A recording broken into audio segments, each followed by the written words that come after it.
Minister Erjavec res najslabši zunanji minister v zgodovini države, je njegova zunanja politika res zgrešena oziroma je čas, da se poslovi z vlade? V Združeni levici smo se od zmeraj zavzemali za neodvisnost, za suvereno držo Slovenije v mednarodnih odnosih.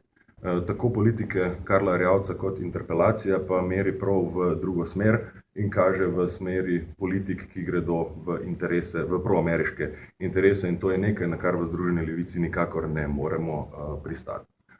Hkrati pa so nekateri očitki zavedeni v interpelaciji, zlasti tisti, ki so vezani na transparentnost, na korupcijo in tako naprej, očitki, ki jih ne moremo kar vršiti v smeti, in zaradi tega pač v Združeni levici te interpelaciji ne bomo nasprotovali. Še zlasti se nam zdi pa problematična obljuba ministra Erjavca o priznanju Palestine, ki se potem seveda ni uresničila, pa nenazadnje tudi njegova podpora zvezi NATO kaže na njegovo proameriško usmerjenost.